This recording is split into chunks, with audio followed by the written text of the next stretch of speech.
Isomo rya 14 mu masomo y'ubucuruzi rikaba rya 71 mu gitabo Umdatul Fiqh cya Ibn Qudama al-Maqdisi. Bismillah, alhamdulillah, wassalatu wassalamu al-atamman al-akmalan ala khayri khalqillah Muhammad ibn Abdullah wa ala alihi wa ashabihi wa man wala. Ishimwe ikuzo ibisingizo byiza bikuye Uwiteka Allah subhanahu wa ta'ala, amahoro n'imigisha bisakare ku ntumwa Muhammadin sallallahu alayhi wa sallama, nabiwe n'abasangira ngendo be n'abamukurikiye n'abazakomeza kugera ikirenge mu cyabo kuzageza ku munsi w'imperuka. Dusaba Uwiteka Allah subhanahu wa ta'ala ko yadushyira muri abo ngabo. Dukomeje n'amasomo yacu yo gusobanura amategeko n'amabwiriza agenga fiqh ya Kiislamu, aho umwanditsi rahimahullah muri iki gitabo cye yakurikijeho umuryango awita babul musaqati wal muzara'a, umuryango wo kwatisha no kukodesha imirima kuyiha abayihinga, ariko ahangaha kuri kondisiyo cyangwa se kwibwiriza ryuko igihembo cy'uyu nguyu ugiye guhinga uyu murima utaruwe kizava muri wa musaruro yasaruye. Uyu muryango ni umwe mu miryango igaragaza ubwiza bw'Ubuislamu, aho Ubuislamu butemera ko umutungo wangirika cyangwa se wandagara cyangwa se utabyazwa umusaruro igihe cyose hari abashoboye kuwubyaza umusaruro. Si ngombwa ko ubyaza umusaruro umutungo agomba guhembwa mu mafaranga cyangwa se mu zindi nyishyu zishobora kuba rimwe na rimwe zitaboneka kuri wa wundi ufite wa mutungo ugiye kubyazwa umusaruro. Iyo umutungo ushobora kubyazwa umusaruro, hanyuma wa musaruro abantu bakaba babasha kuwumvikanaho, ubusanzwe muri Islam ntacyo bitwaye ko uwo mutungo ushyirwa mu masezerano, hanyuma nanone kandi bakumvikana uburyo bazagabana wa musaruro uzavamo aho ngaho. Ubusanzwe muri Islam amategeko shingiro ntago yemera ko umuntu akodesha ikintu kitazwi cyangwa se ngo akodeshe ku giciro kitazwi. Nko kuba umuntu yakubwira ngo mukodesheje inzu yanjye uzajya unyishyura buri kwezi, ariko ntamubwire ngo buri kwezi nzajya nguha amafaranga aya n'aya ngaya. Ibyo ngibyo muri Islam ubusanzwe ntago byemewe. Hanyuma kuri ibi bijyanye n'imirima, Ubuislamu burabyoroshya kubera yuko bishoboka cyane ko umuntu ashobora kuba afite isambu akaba adashobora kuyihinga yose, cyangwa se ngo ayibyaze umusaruro wose, cyangwa se rimwe na rimwe nta n'umwanya afite wo kujya mu mirima no kujya mu buhinzi. Bityo akaba agomba, kandi uriya musaruro ugomba gufasha abantu bose, kuko ubusanzwe umwihariko w'ubuhinzi ni ubuzima bw'abantu n'ubuzima bw'isi. Bityo ntago bikwiye ko hari ubutaka bupfushwa ubusa budafite icyo bukoreshwa kandi hari uwashoboraga kububyaza umusaruro. Ahangaha niho Ubuislamu bworohera umuntu kuri uyu muryango wo kwatisha, bukemera ko umuntu ashobora kwatisha umurima we, waba ari umurima uhingwa ibihingwa bisarurwa ako kanya, cyangwa se ari umurima urambye nk'umurima w'ibiti bisororwaho amatunda cyangwa se ibiribwa runaka. Aha umwanditsi rahimahullah akavuga ati watajuzu almusaqatu fi kulli shajarin lahu thamarun bijuz'in min thamarihi. Biremewe ko umuntu yatisha umurima. Aha iyo tuvuze almusaqa ubusanzwe biba bimeze nko kuhira, ariko ni ugukorera umurima mu buryo bwose bushoboka. Musaqa cyangwa se ibijyanye no kuhira n'ibijyanye no gukodeshwa uyu murima, ni umurima wo mu bwoko bw'ibiti bisororwaho, nk'igiti kizaramba, urugero nk'igiti kitende, urugero nk'umurima wa avoka, urugero nk'umurima w'imyembe, amaronji n'ibindi nk'ibyo ngibyo. Muri bya biti biramba ariko bikaba bikeneye kwitabwaho no gukorera umurima, no gucukuramo imiringoti n'ibindi nk'ibyo ngibyo. Mu bijyanye no gukorera uriya murima hazakenerwa no gusarura, hazakenerwa rimwe na rimwe no gutera imiti, hazakenerwa rimwe na rimwe no guhunura bya biti kugira ngo bibashe gukomeza gutanga umusaruro, nk'imirima y'ikawa n'ibindi bitandukanye. Ibyo bikorwa byose nibyo byitwa al-musaqa. Ibi biremeye ko uyu muntu aha mugenzi we, uyu wari ufite uyu murima, biremeye ko aha mugenzi we gukorera uyu murima no kuwitaho. Umwanditsi aravuga ati fi kulli shajarin lahu thamarun. Ibyo byemerwa muri buri biti byose byera imbuto ziribwa cyangwa se zibyazwa umusaruro. Naho iyo ari igiti gifite imbuto ariko zitaribwa, cyangwa se zitabyazwa umusaruro, cyangwa se igiti kidafite imbuto, urugero nk'amashyamba y'inturusu cyangwa isipure n'ibindi nk'ibyo ngibyo, ibi ngibi ntago muri Islam harimo umuryango wo kubyatisha n'umuryango wo kubikodesha ngo umuntu aze akorere iyi mirima ngo muzagabane umusaruro, wa musaruro uzaboneka rugero nyuma y'imyaka 4 cyangwa 5 ku biti bihingwa ishyamba rigiye gutemwa. Icyo gihe ibi ngibi bishakirwa mu miryango yabyo, ariko ikiza muri Islam kubera ko uyu aba ari umuryango w'uburenganzira, ntago bikwiye ko umuntu icyo ngicyo kitatangiwe uburenganzira nacyo akinjiza mu byatangiwe uburenganzira. Kubera ko ubusanzwe iyo itegeko ritanze uburenganzira bw'ikintu runaka bitewe n'inyungu zirimo, ubusanzwe ibindi bimeze nkacyo biba biziririjwe, ariko iki ngiki kubw'inyungu zacyo n'umwihariko wacyo kikajonjorwa muri bya bindi bibujijwe, cyo kigahabwa cyangwa se kigatangirwa uburenganzira bw'umwihariko kugira ngo ya nyungu igere kuri bose. Bityo ntago bikwiye ko umuntu ashobora guha mugenzi we gukorera ishyamba, wenda urugero ry'inturusi, akavuga ati ugende uryiteho, ucukure imiringoti, uzarikonere uryiteho, hanyuma nitujya gusarura tuzagabana umusaruro nyuma y'imyaka 4 cyangwa 5. Ibyo ngibyo muri Islam ntago byemewe.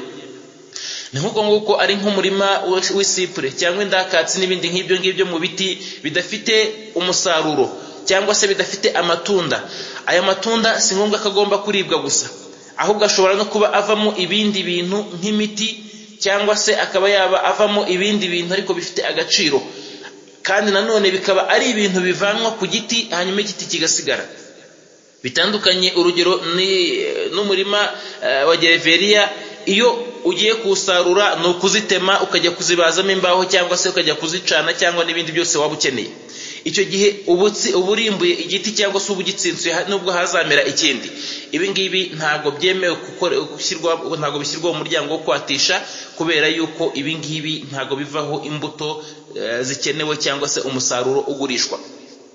Ariko urugero haramuka ari nk'ibiti by'ipamba n'urugero, cyangwa se ibindi biti bitandukanye, muri bya biti bishobora gusarurwaho ikintu kikajya kugurishwa cyangwa se kikavanwamo umutungo, hanyuma cya giti kigasigara. Ibi ngibi nibyo byemewe ko umuntu abyatisha.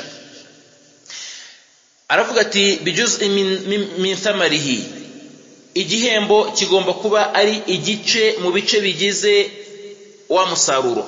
Iyo igihembo kiri hanze y'ibice bigize cyangwa se umusaruro w'umurima, icyo gihe uyu murima ntago winjira mu muryango w'ubukode, winjira mu muryango w'ubukozi. Urugero, niba umuntu yari afite ishyamba ry'inturusu agakenera umuntu urikonera, unaryitaho, unarikurikirana, uyu nguyu ahembwa ku ruhande, ariko ntago ahembwa mu musaruro wa rya shyamba. Ashobora guhembwa urugero wenda kujya arikonera agatwara iyo mishingire akajya kuyihingisha. Ashobora guhembwa urugero kuba ashobora kujya ahabwa amafaranga runaka mu gihe runaka. Ashobora guhembwa kuba urugero ashobora kugira ibindi bintu ateramo nk'ubwatsi cyangwa se kuragiramo amatungo ye n'ibindi nk'ibyo ngibyo. Ibyo ntacyo bitwaye ko umuntu yabyumvikana na mugenzi we bakabikora, ariko ntago byinjira mu muryango wo kwatisha, kubera ko umuryango wo kwatisha ufite amabwiriza n'amategeko awureba, nayo ngayo nuko agomba guhembwa ku gice mu bice bivuye muri wa murima. Aramutse ahembwa ku bindi byo hanze, icyo gihe uwo muryango ujya mu muryango w'ubukozi n'ibindi bikorwa by'ubukozi n'andi mabwiriza arebana n'umukozi n'umukoresha. Muri Islam ntago yinjira mu muryango urebana no kwatira, kuko uwatiye aba ameze nawe nk'umwe mu bagize uriya mutungo. Uwatiye aba ameze nk'umwe mu bagize umutungo, yunguka cyane iyo yejeje byinshi, akanahomba iyo yejeje bikeya. Bityo yemeye no gushora ikirego ku muntu uwo ari we wese ushobora kuza akarengera wa murima cyangwa se akagira ibyo yangizamo. Mu gihe umukozi ubusanzwe muri Islam ntago ari we utanga ikirego gitangwa na nyiri umutungo iyo umutungo we ugize ikibazo. Hanyuma ikindi, umukozi uyu nguyu we arahembwa umurima wakunguka cyangwa ntiwunguke. Arahembwa umurima wakunguka cyangwa ntiwunguke. Urugero, nk'umuhinzi yaba ahinga ububyizi cyangwa se ahingira ukwezi, uyu nguyu ntago wavuga ngo ntago nzamuhemba kubera ko uyu mwaka tutigeze tweza. Uyu nguyu aba agomba guhembwa ibye, bitandukanye n'uriya muri musaka mu kwatisha. Iyo watishije ku gihembo cy'inyungu y'umusaruro uzava muri bya bindi mwahinze. Ahangaha murumbije n'urugero, cyangwa se hakaza nk'ishyanga rikabikumba, cyangwa hakaza nk'isuri rikabitwara, cyangwa hakaza ikindi kibazo icyo ari cyo cyose, cyangwa se ubutaka bukanga kwera uwo mwaka, mukaba mwabura izuba, cyangwa se mukagira imvura nyinshi, mwabura imvura, mwavisha izuba ryinshi, cyangwa se mukagwisha imvura nyinshi. Icyo gihe iyo byangiritse uyu nguyu nawe arihanagura, ntacyo abaza. Umwanditsi rahimahullah aravuga ati rero uyu nguyu ahembwa muri bimwe mu bituruka muri wa murima. Ibi bigendana n'ubwumvikane, kubera ko umwanditsi rahimahullah aravuga ati musha'an ma'luman, bigomba kuba ari ibyo abantu bumvikanyeho ibyo azahembwa kandi bikaba bizwi. Bigomba kuba ari ibyo abantu bumvikanyeho kandi bizwi. Ntabwo byemewe ko umuntu ashobora kumubwira ngo jya mu murima uwuhinge hanyuma tuzagabana umusaruro, ariko ntavuge ngo tuzagabana mu buhe buryo. Iyo avuze ngo tuzagabana umusaruro gusa akagenda, ahangaha tugaruka kuri asli yo kugabana, ku nkomoko yo kugabana. Inkomoko yo kugabana nuko abantu bafata ibingana, uyu agafata 50%, n'uyu nguyu agafata 50%, nkuko nanone ariyo masezerano y'intumwa y'Imana Muhammad sallallahu alayhi wasallam n'abantu ba Khaybar. Ubwo intumwa y'Imana sallallahu alayhi wasallam yajyaga gufungura Khaybar, nyuma yuko abayahudi bari muri Khaybar bari bamaje kurenga ku masezerano hagati yabo n'intumwa y'Imana Muhammad sallallahu alayhi wasallam, bakifatanya n'umwanzi nyuma yo gufungura no kunyaga imitungo yabo. Imirima yabo yarayibasigiye, nk'uko tubibona muri hadithi zitandukanye kuva ku ntumwa y'Imana Muhammad sallallahu alayhi wasallam no ku basahaba b'intumwa y'Imana Muhammad sallallahu alayhi wasallam. Muri zo hadithi ya Bukhari na Muslim, aho intumwa y'Imana sallallahu alayhi wasallam yabahaye ko bagomba gukorera imirima yabo y'amatende bari bafite, bakanakomeza kuyitaho, ariko umutungo cyangwa se umusaruro uvamo bakajya bagabana n'intumwa y'Imana 50%. Igice kimwe cya kabiri cyabyo bakagisigarana, na kimwe cya kabiri cyabyo kigahabwa intumwa y'Imana sallallahu alayhi wasallama, hamwe n'abasilamu bariho cyangwa se bari kumwe n'intumwa y'Imana Muhammad sallallahu alayhi wasallama. Bityo iyo abantu batumvikanye icyo bari buze icyo bazagabana nibamara gusarura, icyo gihe basarura barenganyije. Nta nubwo bagaruka ngo bibaze ngo ninde wakoze imirimo myinshi mu murima, ahubwo kuko batumvikanye, icyo gihe bagaruka ku nkomoko yo kugabana, ariko kuringanyiza. Naho iyo bumvikanye ibyo bazagabana, icyo gihe uburyo bazagabanamo, icyo gihe abantu bashingira ku byo bumvikanye. Intumwa y'Imana sallallahu alayhi wasallam iravuga iti almuslimuna ala shurutihim, abayisilamu bagendera ku mabwiriza yabo hagati yabo ubwabo ku bwabo. Rahimahullah akomeza avuga ati wal muzara'atu fil ardi bi juz'in min zar'iha sawa'an kana al badhru minhuma aw min ahadihima. Naho kubijyanye no kwatisha umurima, uku kwatisha ku cyiciro cya kabiri ni kuri wa murima uhingwa rimwe cyangwa se ihinga rimwe, ibyo bita bamwe igisuka. Igihe cy'ubuhinzi cyarangira agasarura ibyo ngibyo byose bikava mu murima. Urugero nk'ubuhinzi bw'amasaka, urugero nk'ubuhinzi bw'ibigori, urugero ubuhinzi bw'ibishyimbo, ingano n'ibindi byose bitandukanye, byo umuntu agenda akarima, agatera imbuto, akayikorera ibyo akeneye kuyikorera byose, ikera, yamara kwera akayisarura. Uje guhingamo bwa kabiri ntashingire kuri bya bindi byari mu murima, ahubwo akaza yongera kurima bundi bushya, anatera imbuto ze, anatera indi mbuto ashaka guhinga nk'uko ashaka bitewe n'ibyo akeneye guhinga. Ubu buhinzi buhingwa rimwe bijyanye n'igihe runaka cy'ihingwa ryabwo, ibi ngibi nibyo bita al-muzara'a, niko kwatisha ubusanzwe nyirizina. Umwanditsi rahimahullah aravuga ati rero naho ibijyanye no kwatisha nuko umuntu nabwo yatisha mugenzi we kugira ngo azamuhembe igice mu bice bigize ibyo azeza. Aha harimo abantu babiri basa nkaho bari mu mashyirahamwe. Ni nayo mpamvu uyu muryango uza ukurikiranye n'umuryango w'amashyirahamwe, kubera ko uyu nguyu ni ishyirahamwe hagati y'ufite umurima na wa wundi uje kuwuhinga no kuwubyaza umusaruro, hanyuma kandi bose bakinjira mu mutungo nk'aho umutungo ari uwabo. Uyu mutungo uri guhingwa ahangaha, uyu ni umutungo wabo bombi, bawufiteho ukuri kungana bitewe n'amasezerano bagiranye. naho ubutaka nta gushidikanya bw'uko buba ari ubwa nyir'umurima kubera ko niwe nyine watanze icyate kugira ngo baze kugira icyo bakora muri uriya murima. Umwanditsi rahimahullah aravuga ati sawa kana al-badhlu minhuma aw min ahadihima, bashobora kuba ukwitanga n'ibikorwa bizakorerwa muri uriya murima bashobora kubifatanya bose bakabikorera hamwe. Urugero bakavuga bati ngewe ngiye gutemesha igihuru ndimishe n'amasinde bahinge n'umushiki, hanyuma weho uzaza utabire utere ubagare n'ibindi byose ubikomeze ubikore kugeza igihe unasarure byose birangire. Ahangaha icyo gihe bose baba bagiye gufatanya akazi. Bashobora no kuvuga bati tugiye gukorera hamwe, turi babiri tuzajya duhinga uyu murima duhingire hamwe, ibikorwa byose tubikorere hamwe dufatanyije. Ahangaha ntacyo bitwaye, ariko icyitonderwa wa wundi nyir'umurima ntago agomba kunganya akazi na wa wundi waje kwatira umurima. Ibyo bita hinga tugabane. Ntago umuhinzi wa hinga tugabane ibikorwa azakora bingana n'ibikorwa bya nyir'umurima. Muri Islam ntago bigomba kungana, nta nubwo ibya nyir'umurima bigomba kuba byinshi kurusha ibya wa wundi waje muri hinga tugabane. Kubera iki? Kubera ko ubusanzwe inkomoko cyangwa se ishingiro ry'umutungo nirye, na wa wundi agiye kugira icyo abona muri wa mutungo kubera akazi yakoze muri wa mutungo. Ntago ari ukuza ngo yikoresha udukorwa twa nyirarureshwa narangiza aze gusarura imitungo cyangwa se aze gusarura umusaruro w'umurima. Bityo uyu nguyu waje muri hinga tugabane, waje adafite umurima, uyu nguyu aba agomba gukora ibikorwa byinshi birenze ibya wa wundi ugiye kuza wa wundi nyir'umurima. Ikindi nanone kitonderwa ahangaha nuko uyu nguyu uje muri iki gikorwa cyangwa se ugiye kwinjira uyu murima bagiye gushyira muri kino gikorwa, ibikorwa byari birimo bigumishwamo kugira ngo wa wundi uje kuhinga abyungukemo.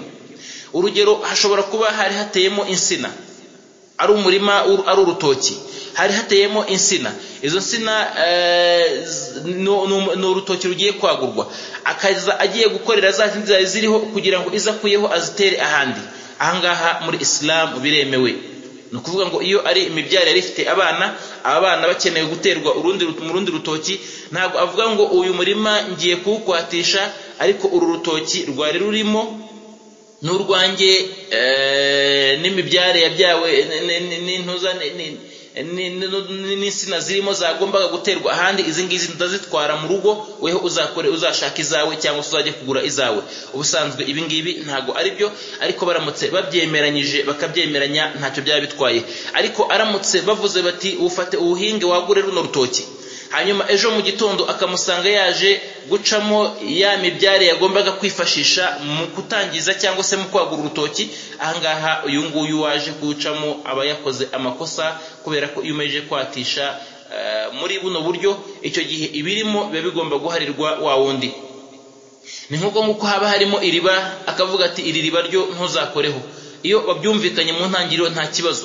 Naho iyo barangije amasezerano akavuga ati ariko mu byo twumvikanye iri riba cyangwa se iyi migende y'amazi, iyi ngiyi aya mazi yo ntuzayakoreho, uzajye kwishakira ayawe cyangwa se uzajye kwicira imigende yawe guturuka ku mugezi, aho umugezi uri ugeze mu gice cyawe ufite. Iyo bimeze bitya, ahangaha uyu nguyu aba akosheje, ntago byemewe. Kabone nubwo uwo mugende waba uhereza undi murima uri hanze y'uwo murima, icyo gihe aya mazi baba bagomba kuyagabana bakanayashingiraho, bakorera uyu murima anyuramo mbere y'uko agera mu wa kabiri, hanyuma barangiza bakenera n'andi yo kugira ngo yongere kwiyongera muri uyu murima, bakaba basibura indi migende kugira ngo andi mazi abe yakinjira muri uyu murima bafite. Ni nk'uko nguko aramutse harimo nk'amasuka, hari amasuka n'ibikoresho byakoreshwaga, cyangwa se amafumbire cyangwa n'ibindi bikoresho byakoreshwaga byifashishwaga mu gukorera wa murima, icyo gihe ibi ngibi byose bisigarana wa wundi watishije umurima, bityo akabifata akabikoresha mu kubyaza umusaruro wa murima. Keretse nk'uko twabivuze mu gihe cy'amasezerano amubwiye ati ariko biriya bikoresho byose na biriya bindi birenze ku murima byose nta na kimwe uzifashisha ko nzabitwara njye kubikoresha ahandi. Icyo gihe babyumvikanye ntacyo biba bitwaye. Bityo umwe muri bose bashobora gufatikanya mu kazi cyangwa se akazi kagakorwa n'umwe muri bo. Uwo nguwo umwe muri bo ni wa wundi waje muri hinga tugabane, wa wundi udafite umurima, ashobora gukora byose. Akamubwira ati ubu butaka nubwo ari ubutaka bubi ugomba gutema igihuru, ugahinga imishike, ugatabira, ibikorwa byose bikenewe mu buhinzi uzabikora, ngiye nzagaruka ku munota wa nyuma nje kugabana nawe umusaruro. Ibi ngibi biremewe muri Islamu, nta kibazo kirimo. Aramutse kandi ari we uzafatana byinshi kubera ko yakoze byinshi cyane, cyangwa se kubera ko harimo imvune zirenze izikenewe ubusanzwe, icyo gihe nabyo ntacyo bitwaye. Ikingenzi nuko babyumvikana, naho iyo batabyumvikanye nk'uko twabivuze, wa wundi cyangwa se bagomba kugabana bombi baringanyije bya wa musaruro uzava muri wa murima. Aravuga ati liqawli ibn Umar radiyallahu anhuma, ibyo ngibyo birashingira kuri hadithi ya Abdullah ibn Umar radiyallahu anhuma ko avuga ko amala Rasulullah sallallahu alayhi wasallam ahla Khaybar bi shatr mimma yakhruju minha min zar'in wa thamarin. Aravuga ati intumwa y'Imana Muhammad sallallahu alayhi wasallam yumvikanye n'abantu ba Khaybar, wa kagace twavuze kari gatuwemo n'abayahudi, bakaza kwica amasezerano y'umibanire hagati yabo n'intumwa Muhammad sallallahu alayhi wasallam.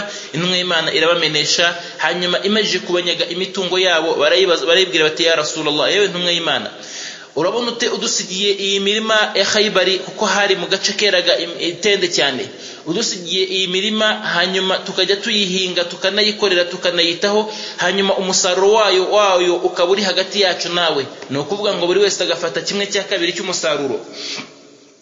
Intumwa y'Imana sallallahu alayhi wasallama irabyemera ko basigara bahinga ya mirima, banayikoresha, banayibyaza umusaruro, ariko umusaruro wayo ukajya uba uri hagati yabo n'intumwa Muhammad sallallahu alayhi wasallama. Aha intumwa y'Imana sallallahu alayhi wasallam irabyemera, bityo n'undi wari wese ufite umurima yemeye gushyiramo umukozi, cyangwa se undi wari wese agashyiramo ko mu mabwiriza ari uko bagomba kugabana baringanyije, nk'uko intumwa y'Imana sallallahu alayhi wasallam yabikoze muri iyo hadithi ya Bukhari na Muslim. Aha umwanditsi rahimahullah aravuga ngo wa fi lafzi, no mu yindi mvugo y'iyi hadithi, ala an ya'miluha min amwalihim, nuko bagombaga kubikora mu mitungo yabo, ntibazaze gusaba amafaranga, urugero yo gucukuza, yo gusibuza imigende y'amazi, cyangwa se ngo baze gusaba yo gucukura amariba muri ya mirima, cyangwa se ngo baze bavuge bati kubera ko uyu murima dushaka kuwagura kandi ahandi hakaba ari urutare, kwacukura bikomeye kugira ngo bahacukurwe, bakavuga ngo baze bavuge bati mwebwe muduhe urugero igiciro cyo gucukuza imyobo yo kwagura umurima w'itende n'urugero, cyangwa se umurima w'urutoki nk'uko twabivuze, n'ibindi nk'ibyo ngibyo, kwagura urutoki. Ibyo ngibyo intumwa y'Imana yumvikanye nabo ko bagomba kubikora mu mitungo yabo, barabyemera. Iyo ubyemeye cyangwa se mu byumvikanye, icyo gihe aho ngaho nta gushidikanya ko uba ugomba kubikora mu mutungo wawe, kubera ko ubusanzwe akazi shingiro kaba ari aka wa wundi waje muri hinga tugabane, ntabwo kaba ari aka nyiri umurima. Aha umwanditsi rahimahullah aravuga ati wa ala amil amalu ma jarat al'adatu bi'amalihi, wa wundi uje muri hinga tugabane, wa muhinzi uje, wa muntu uje mu murima agiye guhingira umusaruro ukomoka mu murima, akazi asabwa nakahe? Umwanditsi aravuga ati ni kazi kamenyerewe ko kagomba gukorwa muri ubwo buhinge no muri ubwo buhinzi no muri icyo gihe cy'ubuhinzi. Ako kazi karatandukana bitewe n'akamenyero. Ntago byemewe ko urugero umuntu wamuha umurima wuhirwa n'imvura, agiye guhinga umurima uzuhirwa n'imvura, urugero agiye guhinga mihinga ryo kwa 9 cyangwa se ihinga ryo kwa 3 kuzamura kugeza mu kwa 7, ukamubwira uti uzacukura iriba muri uyu murima, usabwa mu byo cyangwa se mukumvikana, mwamara kumvikana ukaza ukamubwira uti kuki utacukuye iriba muri uyu murima kugira ngo tujye twuhira no mu bindi bihe by'ihinga imvura ziba ari nkeya.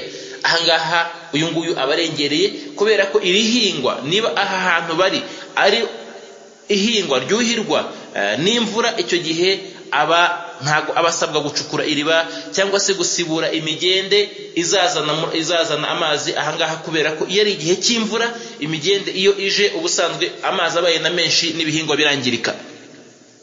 Bityo ntago ushobora kumwugamamo ngo uvuge ngo agomba gusibura imigende, kubera ko uzi ko imbere hari ihinga ritagira imvura, bityo uzasabwa cyangwa se uzakenera amazi n'imigende ko izana amazi mu murima wawe. Ibyo akamenyero n'abantu baziranyeho mu ihinga ry'icyo gihe agiye guhingiramo cyangwa se ku gihingwa runaka agiye guhinga, ibyo ngibyo nibyo aba agomba gukora. Urugero, ashobora kuba agiye guhinga wenda urugero ibiti cyangwa se imbuto ikenerwa gucukura wenda umwobo wenda urugero wa santimetero 50 cyangwa se 20, hanyuma weho kubera ko uteganya ko navamo uzashyiramo wenda urutoki rukenera santimetero 80, ngo umutegeke ko muri rya hinga rye cyangwa se ngo uzaze kumwishyuza ko atacukuye imyobo minini, kandi igihingwa yagomba guhinga gishyirwa mu mwobo muto kigashyirwa no munini, ariko abantu bose bagishyira mu mwobo mutoya. Icyo gihe uba urengereye. Icyo abagomba gukora ni bya bindi bijyanye n'akamenyero kihinga bitewe n'igihe, bitewe n'igihingwa, bitewe nanone n'umurima. Iyo bikozwe gutyo ntacyo bitwaye. Ariko nanone nawe aramutse aje urugero aje guhinga mu mushike cyangwa se mu rujagi, akaza nkaho yahinze ngo ageze isukamo hasi, agasa nkaho arimo kugenda aharura udutaka two hejuru atwegeranya kugira ngo abone hatereka igihingwa cye gusa, hanyuma umurima uzasigare n'ubundi umeze nkaho waraye. Ibi ngibi nabyo ntago biba byemewe. Abagomba guhinga nk'uko hahingwa. Niba ari umushike abagomba kuwuhinga, niba ari ibihora agomba kubitema, niba ari amasinda bagomba kuyarima, nk'uko bihingwa nk'uko bikorwa niko nawe abagomba kubikora, atagabanyije cyangwa se ngo yongere. Umwanditsi rahimahullah aravuga ati walau dafa'a ila rajulin dabba ya'malu 'alayha wama hasala bainahuma jaza 'ala qiyas dhalika. Rahimahullah aravuga ati naho aramutse noneho tugiye mu rundi ruhande cyase mu kindi gice kimeze nko kwatisha, ariko noneho kitari mu ruhande rw'imirima. Ku ruhande urugero rw'umuntu ushobora kuba afite inka ihinga, ikimasa gihinga, cyangwa se afite, reka tujye mu gihe cy'ubu ngubu, afite moto ikora akazi ko gutwara abagenzi, cyangwa se imodoka itwara abagenzi, cyangwa se ikamyo itwara imizigo n'ibindi nk'ibyo bitandukanye. Aravuga ati aramutse, rahimahullah aravuga ati wala udafa'a ila rajulin dabba ya'malu 'alayha, aramutse ahaye mugenzi we inyamaswa muri za nyamaswa zikora akazi kugira ngo ayikoreshe, aho ngaho niho tugereranyije wenda urugero na moto nayo yafatwa nko muri urwo rwego, cyangwa se imodoka itwara imizigo, cyangwa ubwato butwara abagenzi mu mazi n'ibindi. Akavuga ati genda ugikoreshe, wama hasala bainahuma, ko ibyo uzajya usarura muri kano kazi ugiye gukora tuzajya tubigabana. Aravuga ngo jaza qiyasan ala dhalika, ibyo biremewe muri Islam ushingiye kubijyanye no kwatisha. Ibyo biremewe muri Islam hashingiye kubijyanye no kwatisha. Kuko kwatisha umuntu afite umurima arawuguhaye ngo uwukoreshe, hanyuma umusaruro uzavamo niwo tuzagabana. N'uyu nguyu afite ikamyo itwara imizigo arayiguhaye ngo uyikoreshe, umusaruro uzavamo niwo tuzagabana. Ariko icyitonderwa kuri ibi bijyanye n'inyamaswa, nk'uko iyo ari inka ikimasa gihinga n'urugero, cyangwa se ari ingamiya yikorera imizigo, cyangwa se ari ifarasi igenderwaho, cyangwa se ari ipunda ihinga n'ibindi nk'ibyo bitandukanye. Ahangaha iyo weho uyifashe kugira ngo muzajye mugabana umusaruro uvuye mu kazi yakoze, uba ugomba no kuyigaburira, no kuyivuza yarwaye, no kuyitaho ubuzima bwayo, kandi ukayirinda ibyo nyirayo yakayirinze. Bisobanuye ngo niyo ugarutse muri ibi binyabiziga, umuntu akaha mugenzi we ikinyabiziga ngo agikoreshe, hanyuma bazagabane umusaruro uzajya uva mu kazi kakozwe, ahangaha abagomba kugikoresha no kucyitaho, kugikoresha nk'akazi, no kugikoresha mu gihe cyangiritse bijyanye na mekanike iyo gikeneye kugira ngo gikomeze kugira ubuzima, nko kukigurira amapiyese, no kucyitaho, no kugikorera igenzura kugira ngo kitaza kwangirika no gusaza vuba. Ibyo byose abasabwa kubikora, kandi akabikora mu mitungo ye. baramutse bumvikanye ko wenda urugero gukoresha ibikomeye bizajya bigaruka kwa nyiri ikinyabiziga, icyo gihe ntacyo bitwaye ko babyumvikanaho. Ariko icyitonderwa, imirimo myinshi igomba kuba iya wa wundi waje gukodesha cya kinyabiziga cyangwa se waje kugifata, kugira ngo bajye bagabana akazi. Ibi ngibi nibyo byemewe muri Islam. Naho ibindi bitandukanye bitari ibyo ngibyo, kabone nubwo byaba byegeranye n'ibyo ngibyo, nk'akazi urugero kitwa ngo ni akazi ko kuverisa. Umuntu agafata ikinyabiziga urugero moto, akavuga ngo nzajya mverisa 5,000, yaba yayabonye ayarenzeho akaba aye, yaba ari munsi aburaho akayashyiraho. Ibi ngibi biba biri muri bya bindi biteye urujijo muri Islam. Ibyiza ku Muislamu nuko abyirinda, anabivamo atabijyamo. Ntago tuvuze ngo ni haramu, ariko bishobora kwegera haramu kurusha uko byakegera halali. Kubera iki? Kubera ko biri ubusanzwe mu masezerano asa nka yayandi yazidirijwe, aho umuntu bitemewe ko akora akazi k'igihembo kitazwi. Ntago byemewe muri Islam ko umuntu akora akazi k'igihembo kitazwi ubusanzwe. Iyi mirima nibi byo kwatisha byemewe ahangaha, byemewe kubera impamvu. Ntago ari umuryango urangaye ufunguye umuntu ashyira mugenzi we mu kazi, hanyuma we akaba yicaye aho ngaho yakira inyungu gusa, asarura, adashobora guhomba namba. Ibyo ngibyo ubusanzwe muri Islam ntago biba byemewe. Bityo ikinyabiziga iyo gishyizwe mu muhanda ko abantu bazagabana, icyambere hagomba kubonekamo ubunyangamugayo kuri wa wundi ukoresha cya kinyabiziga no kuri wa wundi watanze ikinyabiziga. Ubunyangamugayo cyane cyane bukomeye ukeneye kuri wa wundi uri gukoresha ikinyabiziga, kubera ko bishoboka ko ashobora gukorera 10,000 ku munsi, akaza agaragaza ko yakoreye 3,000 ku munsi. Ubunyangamugayo bugomba kugaragara mu kwita kuri cya kinyabiziga, kubera ko gishobora kuba kirwaye uburwayi bucyemerera kugenda, ariko bugenda bwiyongera, agakomeza kugikoreshereza ku burwayi bwacyo, kandi afite ubushobozi bwo kubukoresha, kubera ko azi ko ikinyabiziga atari cye, nyuma y'igihe nananirwa azaza akagisubiza nyiracyo. Kubera ko aya masezerano ubusanzwe yose muri Islam ni amasezerano yo buri wese aba afite uburenganzira bwo kuyagumamo cyangwa se kuyavamo igihe cyose ashakiye, iyo nta gihe runaka bishyiriyeho cy'itegeko bose bagomba kubahiriza. Bityo ubunyangamugayo nanone bukenewe cyane cyane mu bijyanye n'uburyo bw'ikoreshwa ry'ibi binyabiziga cyangwa se izi nyamaswa ziba zashyizwe mu kazi nk'aka ngaka. Ntago agomba kukinaniza birenze ibyo gikeneye cyangwa se ibyo gishoboye, nk'uko nanone kandi atemerewe kucyangiza. Ntago yemerewe kucyangiza byaba ari ku bushake. Niba ari inyamaswa ngo ayikubite cyane, ayihuragure, cyangwa se ayihe ibyo kurya bikeya, cyangwa se ayikoreze ibirenze ibyo ikeneye, ni nk'uko na cya kinyabiziga ntiyemerewe kukikoreza ibirenze ibyo kikorera. Nta nubwo kandi yemerewe kugikoresha birenze ibyo abandi bakoresha ikinyabiziga.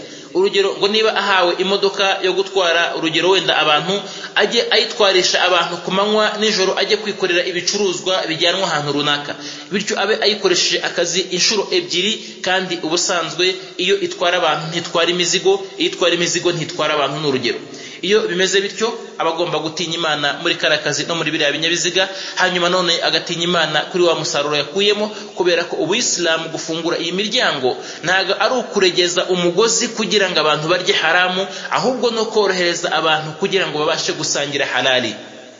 Ntago ari ukuregeza umugozi kugira ngo abantu babashe kurya imiziro n'ibyazirijwe no kwiba bagenzi babo, ahubwo nukoroshya umugozi kugira ngo abantu babashe kurya ibyaziruwe kandi bumvikanyeho kandi byemerwa n'amategeko, bidafite n'icyo byangiza mu buzima bwabo bwa buri munsi.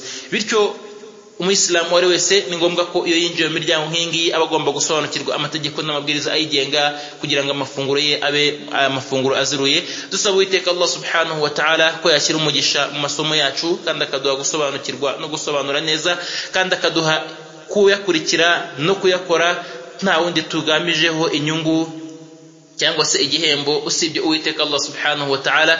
Dusaba Uwiteka Allah subhanahu wa ta'ala ko yatwagurira ibituza, kandi akaduha gusobanukirwa, kandi akadushyira mu garago beza. Wa akhir da'wana alhamdulillahi rabbil alamin. Subhanaka Allahumma bihamdika nashhadu an la ilaha illa anta nastaghfiruka wa natubu ilayk.